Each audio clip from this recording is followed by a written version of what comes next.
Welcome back, gastronauts. So depending on what order you're watching these videos, this is my second video, and this one we're looking at guinea fowl. So some of you may never have even heard of guinea fowl, you might not know anything about it, but it is really popular in restaurants. It's like a posh chicken, yeah, so you're paying a bit more of a premium.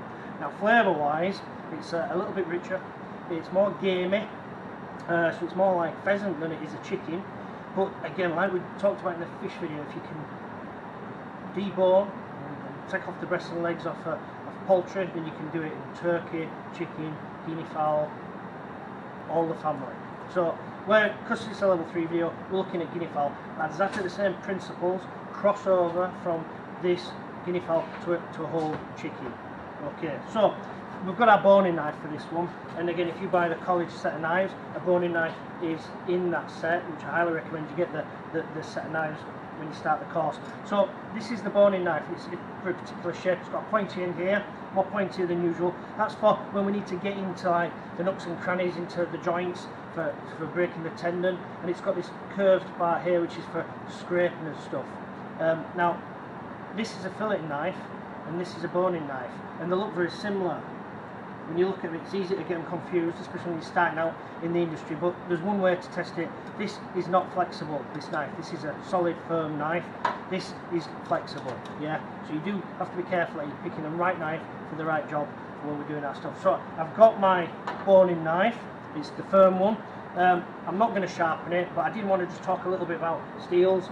Learning how to use your steel is really important, because you want to be using your knife regularly, you want to be sharpening regularly, because we talked about how a blunt knife is more dangerous than a sharp knife, and also you're going to end up with a better end product. You've got to think about not just this animal's died, so you can practice what you're doing at college, so you need to respect the meat that you're preparing, but it's also the cost involved, so we don't want to be wasting our product. We're going to make sure we're getting as maximum money out of it.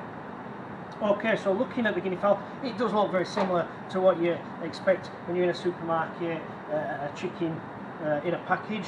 And quality points, again, we're going to go through the senses. So it's smelling it. Now, it smells like a dead bird, you know, it's not unpleasant, and that's what you're looking for.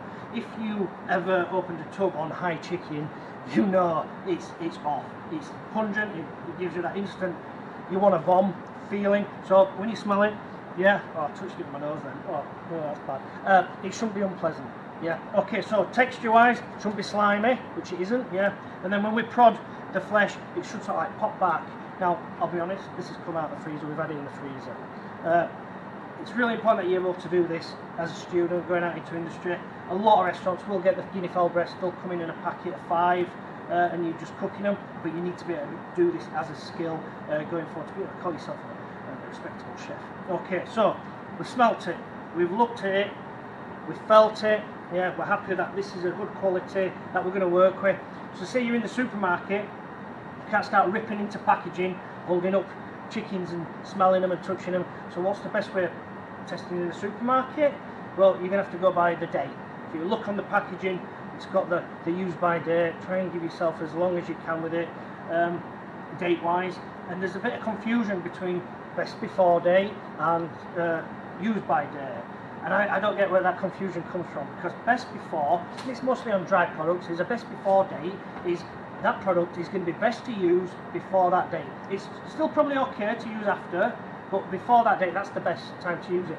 A use by date, which is often what you'll find on the poultry, is you mustn't use it. After that date, it's got to go in the bin. So ensuring that you've got that FIFO, first in, first out, sort of like ethos in your kitchen, you know, that you stock rotate with your products to make sure that you're using the old stuff first, and then you don't end up with, again, waste product, waste money, and it's all about money in the industry. Okay, so we're happy with the quality. We've talked a little bit about the bird itself. This bird's from Africa, yeah, it's an African sort of bird, it comes from that area. We'll make a start on cutting it up, shall we? So they've tied it up for us, and it's all for presentation. So you could roast it like this, and the butcher's elastic holds it in place, and it's for presentation. Now we're going to take this apart to get rid of the fillet knife. That's a brand new boning knife. I've not used this one, straight out of the package, so I don't need to. I'll give it a wash, but I don't need to sharpen it. And we're going to remove this string, put that in our waste. Again, like we did with the fish, because we're buying the whole bird, we're paying extra, we're going to keep the carcass for stocks. So you keep the carcass, carrots, onions, water, bring it to the boil, let it simmer, and reduce it down and then pass it. That make it for your sauces, soups and stuff. You not often hear about a guinea fowl stock, but it is doable. I'm going to pull the bird apart just to release it, relax it a little bit. And what they've done is they've folded the wings up on the cells just for presentation. We're going to be undoing all this. Okay, now I've had students in the past, I've had it upside down on the board and I can't find the breast. So make sure you're working on the right side as well. We've got the two breasts, we've got the legs, and we've got something called this. Yeah, actually, we're going to remove this. This is a wishbone. Yeah, so you might have seen it in American TV shows where they've got little pinkies around it and they pull it, and whoever gets to the top, it gets the wish. Yeah, well, we're going to remove that. The reason we're going to remove it is because it makes it easier to take the breasts off. Okay, so to remove that, we put our knife and we follow up, and it's like a V shape, like this. Just there. We're going to come up that one. You can already see it sticking out. Now, ideally, I tell my students, if you can get it out in one piece, fantastic. If you can't, it's not the end of the world, but it is important that you remove it. Loosen it a little bit more.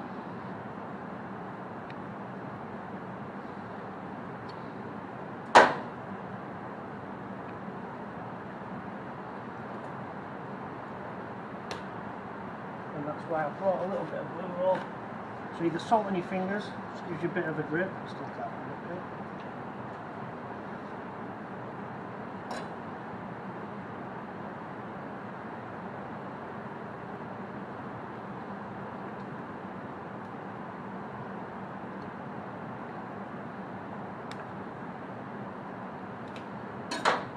Well, now mine's broken, so I'm not going to get a wish this time.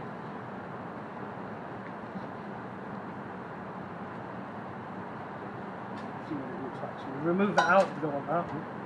Pop that there. Now we've removed that, it's freed up the breasts. So we'll take our knife and we're going to go down the backbone here. You can see it's that peak there. Now it doesn't matter which side you land on, so we're going to do it on both sides. So you're going to run your knife down. And again, you're going to hit the carcass. You can't go any further than that. So you're going to go all the way down with your knife so you won't physically let you go anymore. And then we're going to be working along the carcass here as a guide. It's going to show us how to follow it down.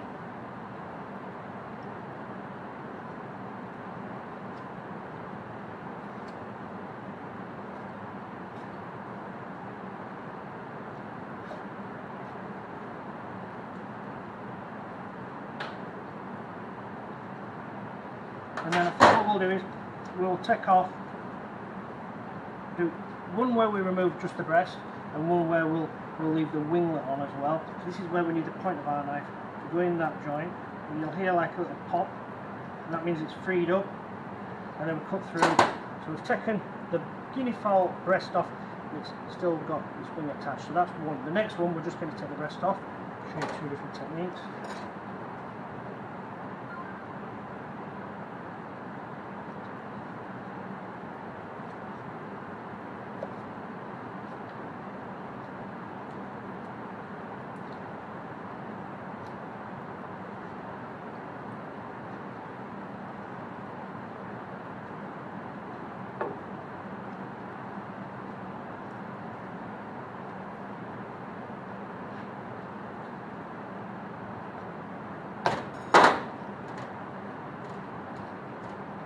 So this time we're just taking the breast off before we cook that. Okay, we're going to remove the legs next. Okay, so this is the bit I like. So we're going to pull it away from its body. And remember gladiators? Some of you probably won't, but another one bites the dust. You're going to do a pointer finger. You're going to put it across the bone there, and you're going to hold the carcass and push up, and it'll pop out of it. Normally, but if it's fresh, but if it's a bit frozen, like this one, it'll come out. So it's come out.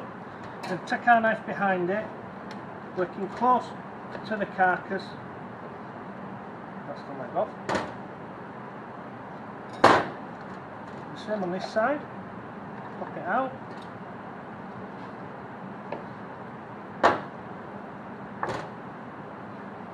Remember, we don't bin this, we're going to keep this for our stocks. So we've got a thing for our rubbish, bowl for our rubbish, and a bowl for our offcuts, our product that we can use something else of. Okay, now we need to take off the foot area. So when we feel with our fingers, there's like a nibbing there. We're going to try and get our knife just in between that nibbing.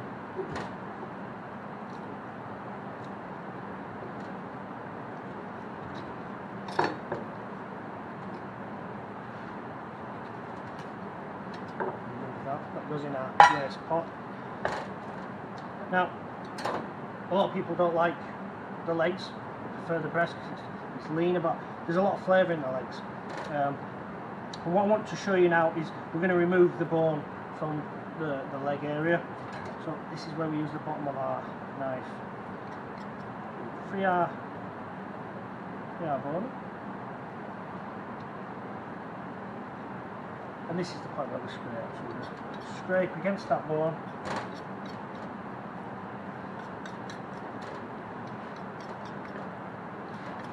Taking it down, so we get to the joint, leg joint, and then again go to the point of our knife, and we go in, cut the tendon,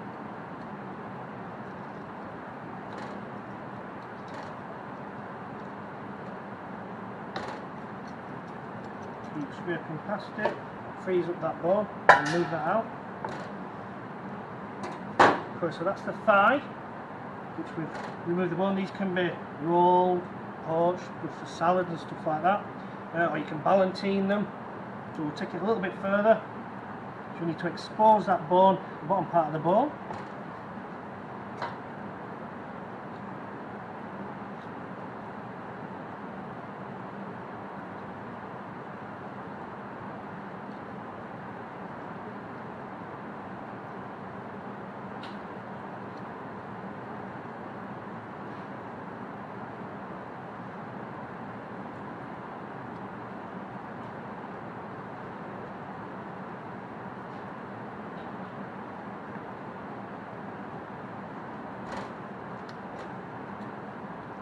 Okay, once we've freed the top part, again we'll go back to scraping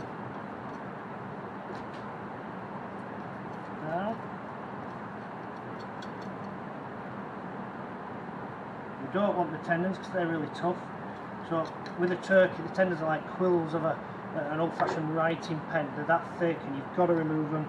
And you need pliers to do that. With the chicken, some tweezers and guinea fowl tweezers, cookery tweezers, they're really good. You can scrape all the way down to the bottom, to the legs, inside out, in on itself. It's not very attractive at the moment. Keep going. Right, once we've got to the bottom, we'll turn it the right way in. It's looking a bit more like it did to begin with. We're going to run our knife along the bottom, all the way around.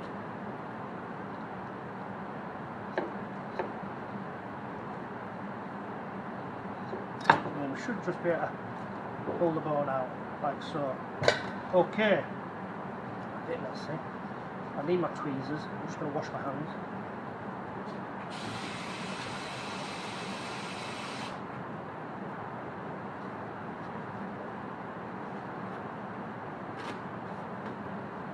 Okay, so these are for fish normally, but they'll be just as good for this, getting grip of the tendons and pulling these bits out, so we don't want these bits. They're tough. Okay, so you do that both legs. So what we've ended up with is the thigh and the drumstick. They're still connected. What we could do is, if we wanted, we could mousse the breast, cream, some herbs, salt and pepper, egg.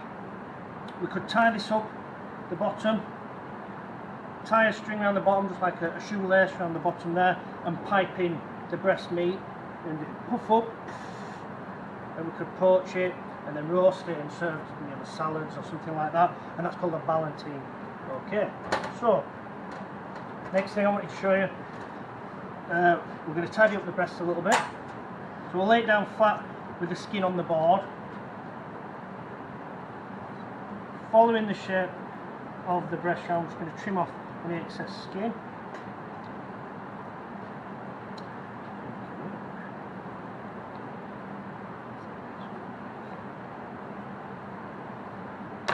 going to cut,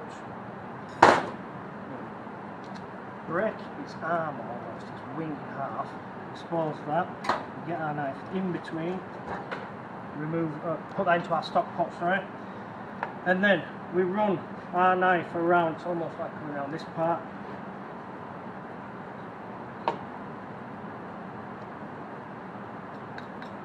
straight back.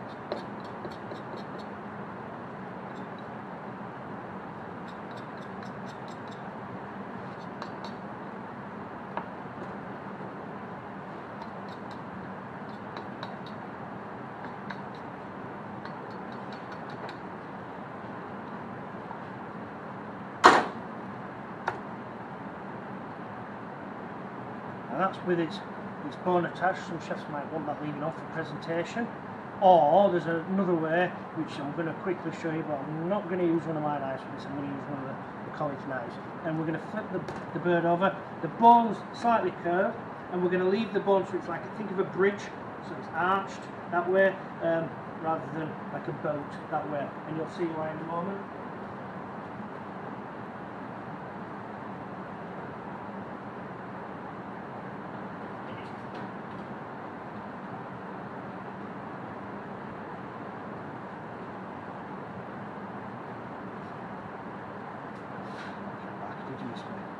I'm going to use one of the cheaper knives for this, and the reason being because my knives are quite expensive. These are $12.95 each, and these are okay for doing what we're about to do. So we'll need the bone, like the bridge, and we're going to do one large chop with this. We don't want to do lots of little ones. Straight through. And that way you can see you end up with a straight cut across. There's our waste bin. Now we could fry this off, pan fry it. Remember, it doesn't take as long as a chicken, it's not as big, and because it's a slightly dry meat, you really don't want to overcook it, otherwise when you eat it, it will just be so dry. Okay, so we've got the leg that's been deboned, we've got the breast with the bone attached, and we've also got the breast just by itself, and we've tidied that one up for service. Okie doke, thank you very much. Keep your eyes peeled for any more videos coming from me. They'll all be getting uploaded to Moodle. I really want you guys to start getting on Moodle, using it. There's some fantastic stuff up there. We've got Chef's Forum, we've got recipes, we've got everything that we're going to be doing week by week on a plan, so you can always plan ahead, you know what's coming. There's recipes, how to, forum, like I say. Please jump on Moodle, have a look, and hopefully you can start using it as it's been intended. Okay, ciao for now.